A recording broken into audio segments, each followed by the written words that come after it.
people are looking for sources for additional income, increases its truly staggering figure because $516 in monthly checks. Just imagine what those increased benefits could do for you. A new study from the Senior Citizen League for all the Social Security beneficiaries, additional $517, and this one including people receiving Social Security, SSI, SSDI, VA, survivors benefit. We have got all the important details regarding this new study, new report from the Senior Citizen League. Additional $517, $516.70 per month in their monthly benefits, multiplying $517 multiplied by 12, that equals to $6,204 in your yearly benefit. Just imagine what those increased benefits could do for you. Additional groceries, additional payments, you can afford many additional stuff. Your financial budget will be easily balanced out by $516 per month because based on the study, this issue has got attention of the politicians like Senator Bernie Sanders for advocating for the change, and Senator Sanders and others are proposing therefore $2,400 increase for Social Security. However, if we analyze the study in detail, we realize that even $2,400 is clearly not sufficient amount. What could it mean for you, your benefits, your monthly checks? This report actually sheds enough light on this concerning issue regarding your Social Security benefits, your increases. So this is kind of an interesting report, and this report goes into the depth of explaining all the important numbers, what it means for you, your benefits, your increases. And during this rising high inflation period, people are looking for sources for additional income, increases in your benefits, whether it's Social Security increase, SSI increase, SSDI increase. People are looking for ways to maximize their benefits, and this report exactly shows you this important aspect in the year 2023, how Social Security benefits are doing.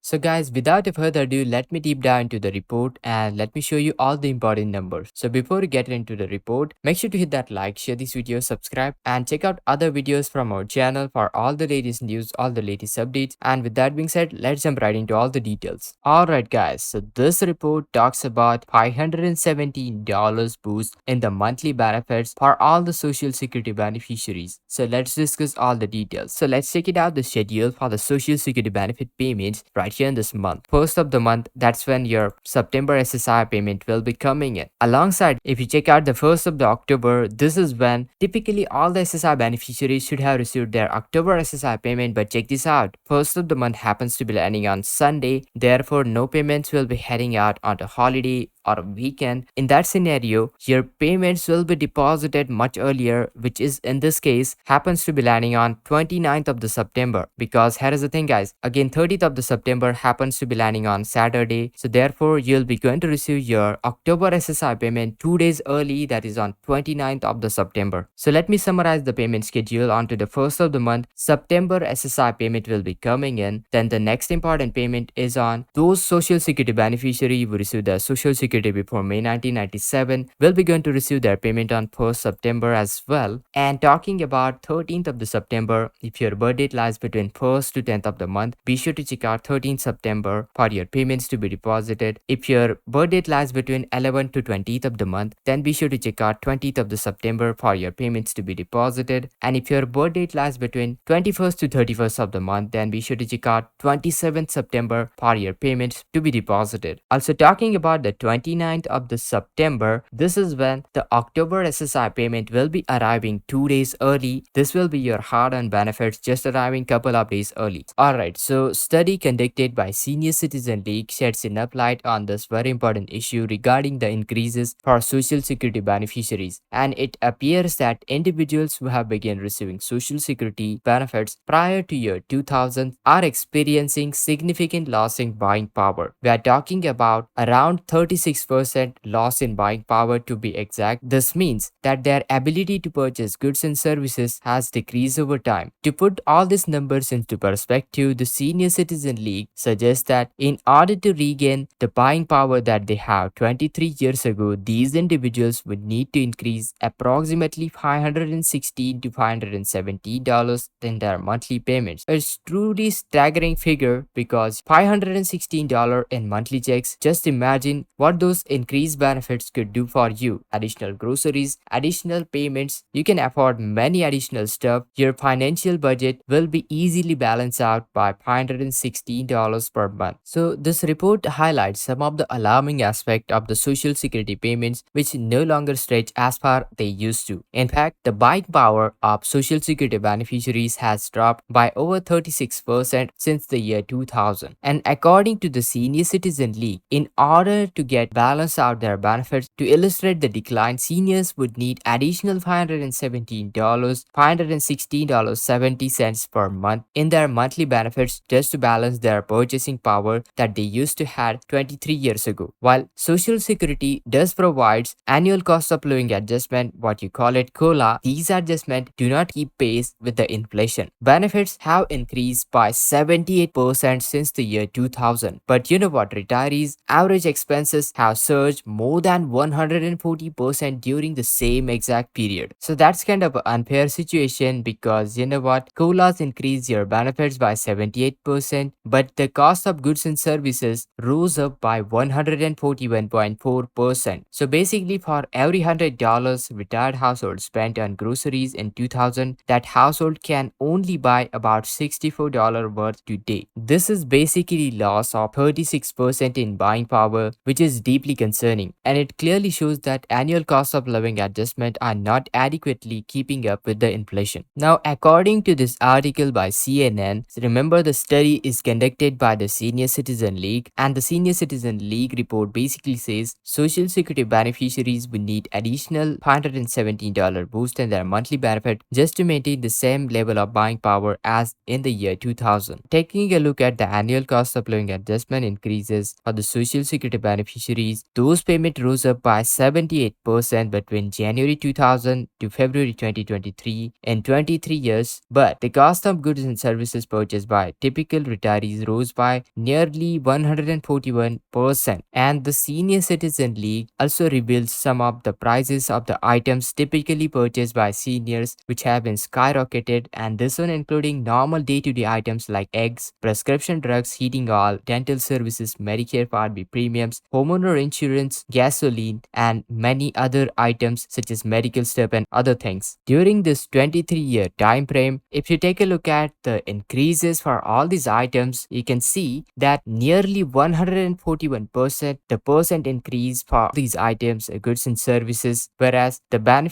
average beneficiaries have received 78% increase in their benefits. Now we can clearly see how many people relying on Social Security are struggling to make their end meet. The current benefit system is clearly failing to provide enough support, leaving seniors in a vulnerable position. It's no wonder that politicians like Senator Bernie Sanders are advocating for the change, calling for attention on these important issues. And here is the important bit, guys. The loss of buying power is the real deal, and Social Security benefits are not clearly keeping up. The current Social Security system is not providing enough support to meet needs for all the retirees. This issue has got attention of the politicians like Senator Bernie Sanders for advocating for the change, and Senator Sanders and others are proposing therefore $2,400 increase for Social Security. However, if we analyze the study in detail, we realize that even $2,400 is clearly not sufficient amount because based on the study, the Senior Citizen League reported that nearly $517 boost in the monthly benefit payment is required to maintain the same level of buying power. So therefore, multiplying $517 multiplied by 12, that equals to $6,204. So currently, just in order to maintain the same level of buying power that you used to have in the year 2000, you'd actually need $6,204 benefit increases in your yearly benefit. However, Senator Bernie Sanders are proposing $2,400 increase for Social Security recipient. If we analyze this study in detail, we can realize that $2,400 proposed by Senator Bernie Sanders is even not sufficient, and this amount would only provide additional $200 per month. But according to the research, a raise closer to $517 is required to address this problem effectively, and that's a significant discrepancy right there. To provide some context, back in the year 2000, average Social Security recipient received about $816 per month, and today that average has increased to about $1,453. However, if we consider the inflation and the rising cost cost, the amount needed to maintain the same standard of living, and approximately $1,969 would be your benefit standard benefit. This study focuses on specific expenses that retired workers and elderly individuals face, such as eggs, dental visit, electricity, motor vehicle maintenance, rental housing, Medicare Part B premiums, prescription drug cost, homeowner insurance, and some general expenses that many retirees, elderly individuals face. It's very important to note that cost of living adjustment currently used by Social Security Administration may not be the most accurate metric, as the consumer price index, the CPI figure they utilize, is not clearly designed for the elderly individual. It's more suitable for CPIW, that is the urban wage earners and clerical workers. If they would have utilized the CPIE, that is consumer price index specifically designed for elderly people, then considering those kind of a social security reforms into the system would have given you slightly better benefits, but again not closer to $570 per month what this report is suggesting. And it's concerning that some politicians are not advocating for such increase in social security benefits, while currently with the debt ceiling issue they are also proposing some cuts to social security beneficiaries. How bad the situation is going on, you tell me in the comments down below. This is very dangerous as we approach the US debt ceiling deadline because it exaggerates the existing problem. Imagine that needing additional $517, but actually politicians are suggesting to taking even more from the social security benefits, your monthly checks. It's essential to be aware of this discussion and its potential consequences on your monthly checks, your benefits, and your finances. Now, technically speaking, Social Security Administration would not have legal authority to pay social security benefits in full or on time, and should the trust fund fall short due to a delay in an agreement over debt limit, no law provides any specific action that SSA must take to ensure social security benefits are paid in full and on time. So guys, what's your opinion regarding this? Do let me know in the comments down below. Make sure to hit that like, share this video, subscribe, and this is Kedar from How to Guys. See you in the next video.